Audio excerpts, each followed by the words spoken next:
Hi, Coach. Can you hear me okay? I got you, Kelly. Go ahead. Okay, great. We'll get started with questions, and Dan will have our first question.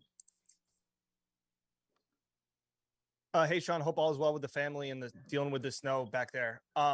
Early in the second quarter, offense seemed to be a little frustrated. You have a conversation with Steph on the sidelines. I know you're not going to tell me what you said in the conversation, but I guess what was the theme and why did you feel it was important to have that conversation with one of your leaders then? Because it seemed to work, whatever you said, and it didn't become a distraction or anything. Yeah, I mean, Steph is one of our leaders, so I just wanted to, offer a couple words of encouragement and settle everyone down. And I thought Steph did a great job of taking that message and running with it and putting his own signature on it. How often have you done that in your coaching career, kind of pulled aside a player in that instance when the team's maybe squandering a little bit? You just kind of, is it a feel of, hey, I need to talk to him? Yeah, probably more so. It's just a feel, you just kind of feel what we need and Steph was there. And, you don't want people pressing. And so you go to your captains, your leaders, and not just the captains, but just guys that carry influence in our locker room on our team. And in that case, it was Steph. And I thought, again, he did a great job. Thanks, Coach. Sure. Coach, good afternoon. Mookie Hawkins, Buffalo Sports Cincinnati. Welcome back. Thanks, Mookie. Yeah, just to piggyback a little bit off of Dan there, when coaching players out of those shortcomings in game, what do you learn about yourself during those experiences? Well, I think to be honest with you, I barely remembered it because you're in the heat of the battle in the moment, and you're just naturally trying to read the situation, trying to do what you feel like your team needs the most. And I think that's what we were all trying to do in that situation. Absolutely, Coach. And, coaching in those certain situations, you went to the run, you stuck with it. How, impressed were you of Coach Cromer's approach up front with running the ball? Yeah, I was good. I was happy to see that. I thought Coach Dorsey did a really good job of dialing those runs up, and Coach Cromer, the communication, the collaboration they had on the sideline. And then the guys executed the line and the tight ends. I mean, it takes everyone to run the ball well. The backs obviously hit the holes, and they did a good job overall. Short work week, Coach. What will be the focus to maintain some of yesterday's success? Well, I mean, listen, not all of it was where it needed to be. So we'll certainly happy with the result, but in the midst of all that, we've got to continue to improve as a football team. And I thought we made steps, took strides yesterday, and we've got 2 days, a little bit today and tomorrow to continue to move in the right direction here. No doubt, Coach. Happy Thanksgiving. Safe travels. Good luck Thursday. All right, thanks, man. Hi, Sean. What did you think of the defensive tackle play yesterday? The interior of the defensive line, especially Daquan, seemed like he started the game really strong.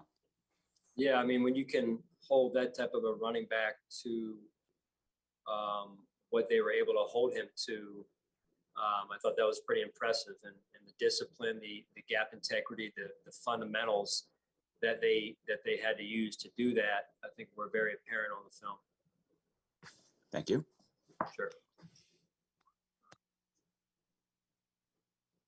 Hi, Sean. Just kind of jumping on that, kind of piggybacking a little bit on Mark's question there, but maybe broadening it out. In light of all of what your team had been through in order to get to Detroit and what had been happening, on the field, you talked about areas to correct. I mean, from my view, obviously running the running game, the run defense, both made very good strides. And Josh, going through whatever he went through with the offense early in that game, seemed to settle down and play more patient, smart game. Would you agree with that in those three areas generally after watching the film? I guess that's my question. Yes, I would, Adam. I mean, those are some of the strides that I felt like we made in the game was, being able to grow our offense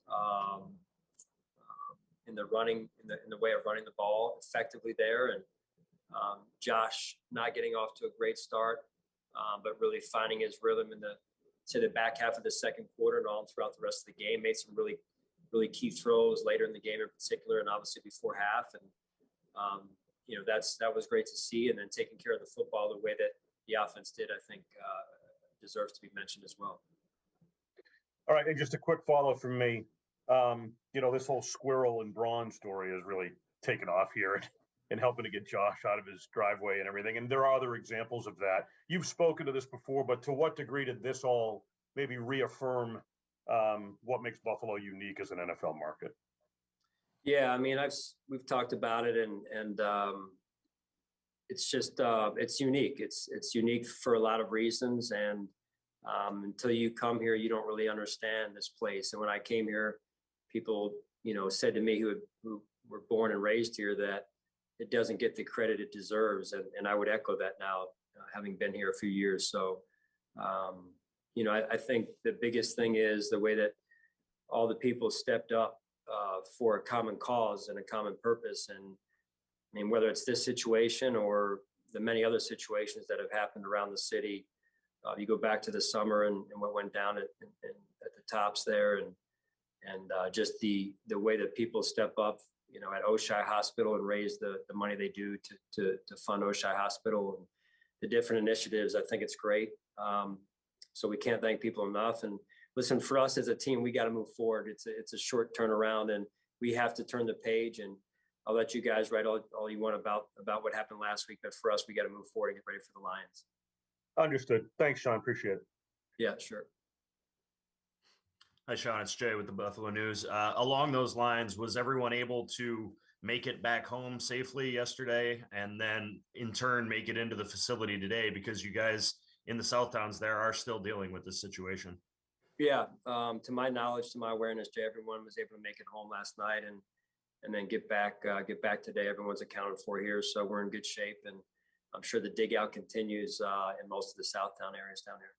And you expect to, be able to conduct a full practice tomorrow as such on a short week? Yeah, we will have a full practice tomorrow, yes. Yeah. Injury wise, AJ left the game. Mitch and David maybe seem to be dealing with something that we saw in the locker room. How did those three players in particular come out? And then if you could give us a rundown of some guys that missed the game. I'm thinking specifically of Tremaine, I guess. Yeah, Tremaine and AJ. So two different, obviously, timelines on there when their injury occurred. Those two are going to be a stretch to make it this week. And then David and Mitch, I think you said, will be limited. Will be limited as well as Greg Rousseau will be limited today. Okay, and also with Tre'Davious White, do you anticipate potentially having him available, or do you know his availability for this week? Yeah, again, we're taking it one day at a time. We'll see where that goes here. Okay, thanks, Sean. Sure.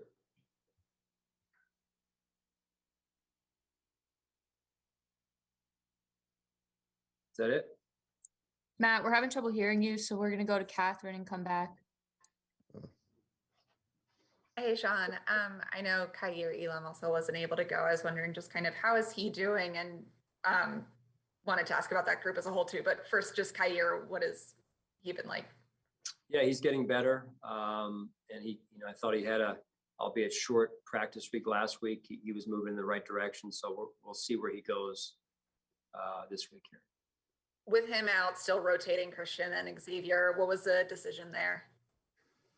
Just trying to see and continue to get a better feel for Xavier and what we have there. And again, always trying to, take different looks at our roster and the players that we have, whether it be on the practice squad or the active. And I think healthy competition's good. What has it been like? I know this has been ongoing and we've poked at it so many times, but just when you look at what you've dealt with at cornerback as a whole this season, wanting to get different looks from guys, but also having to sometimes from so many injuries, how has it been just evaluating that group? Yeah, I'll tell you what, they're a resilient group. They're extremely tough. We have a lot of confidence in all of them.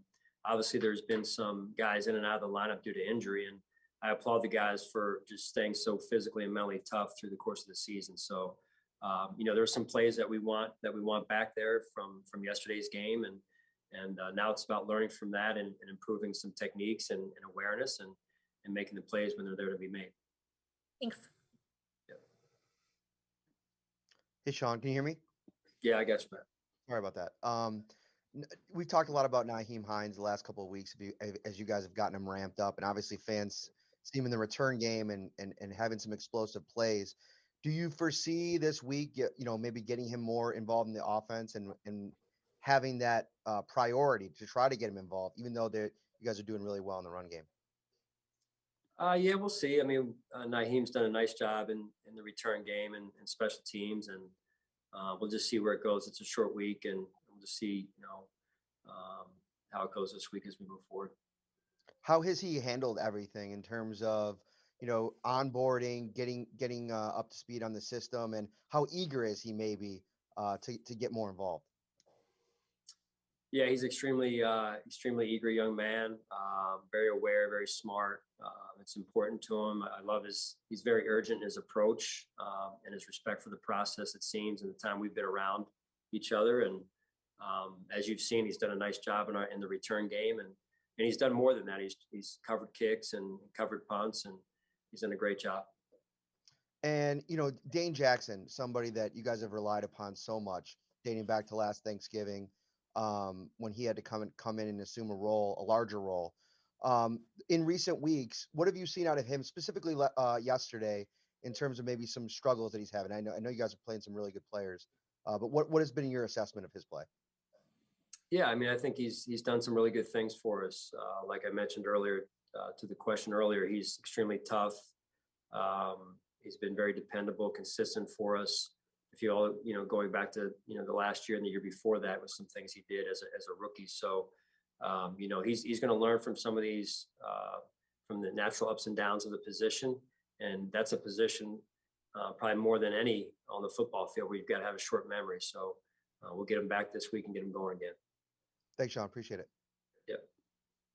Hey, Sean, I know you mentioned Trey you're still kind of waiting to see his availability this week, but is his status, is it more of what your team doctors are telling you, or is it more on Trey saying like, I don't think I'm ready to go? I guess, what are those conversations like, or is it a mix of both? Yeah, it's just, I think I was asked a similar question last week. There's just more of a team decision and making sure he's ready and in a good spot here. So we'll just keep taking it, like I said, one day at a time here. And I think you touched on it a little bit last night. And, we here in Buffalo and, people that cover the team, we see what Matt Milano's meant to this defense and what he's able to do. I think, nationally, some people say he's kind of underrated, but just from your perspective, I mean, what have you seen from him and how he's able to make such an impact week after week? Yeah, that's, as long as everyone around here appreciates him, I think that's the most important thing. And they can keep him underrated on the national scene, and he'll just be our guy here. But, we appreciate what he brings to our team and to our defense in this case, for sure. And then James Cook, he obviously went through some early season struggles, and now he's, kind of starting to find a groove and a rhythm here, along with Devin, especially in yesterday's game. Just what has that been like to see his, continued kind of progression and able to bounce back from those early season struggles? Yeah, fun to watch. I think Coach Skipper and Coach Dorsey have done a real nice job of bringing him along the right way. As you mentioned, the struggle early in the year or two, and he's been able to learn from those and make the most of the opportunities he's been given. And then when he's done that, you earn more opportunities. And so his urgency has definitely ratcheted up over the last few weeks here. Thanks, Sean. Appreciate it. Yep. Hey, Sean, you had mentioned in an earlier answer about Josh having that slow start and working through it. I know he's been going through a lot lately. Is there anything you could attribute that start to, or when you guys are talking about it after, anything that stood out? No, I think just they were playing some good defense and give them credit. And, everyone expects Josh to be Superman every game all the time and every throw. And I just love the fact that A, he's human, and B, that he was able to work himself through that. I mean, I think that says way more about him than probably most people give him credit for in terms of his performance yesterday. And I'm super proud of him for it. Have you had to remind him that message more lately when, he had the injury, he's had turnovers? Like, is that something that you have reinforced more than usual? Just the idea of you don't have to always do it all?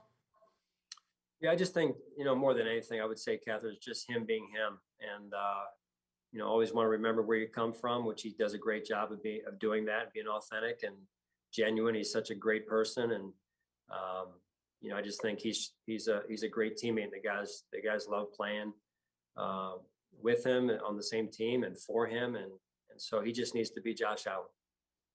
Thanks. Yep. Hey, Sean, I was just curious, from a logistics perspective, you know, you guys have short weeks every year, but how much do you get to take from yesterday's game to kind of do you just kind of move on from it? How much do you look back at it versus like, do you have the time to do that given the constraints that this week involves? Yeah, I mean, I do think it's important that we do look back and make sure that we, again, try and continue to grow as a team, as a defense, offense, special teams. And there's just necessary things you've got to do to make sure you're fixing some of the problems that we've had and trying to move forward in the right direction. Is some of the success that goes into a week like this, like time management, like knowing like what to, like, because everything's so condensed compared to what you're able to do in a normal week, if that makes sense? Yeah, I mean, we've been through it before. So I think a big part of it is just, you know, being smart with our time, being smart with the players' time as well, and that they get their proper rest, and that at the same time they're prepared for the job. Thanks. Yeah. Hey, Sean, I know you guys appreciate a normal week in football, but what type of honor is it to be chosen to play on Thanksgiving? I mean, this is going to be the third time you guys are playing on Thanksgiving since you became the head coach of the Bills. Yeah, I think it's pretty cool for the players and coaches who have never done it before. I think it's an honor and, you know, fun to be a part of a tradition like that, especially playing at Detroit, who has traditionally played on Thanksgiving. And then, you know, just to be able to tell your kids one day, hey, you know, I coached on Thanksgiving Day, or I played in a Thanksgiving Day game and on television where most of the people will be watching and sitting at home and celebrating Thanksgiving with their families. Thanks, Coach. Sure. That's all we have for today. Thanks, Coach. All right. Thank you, guys.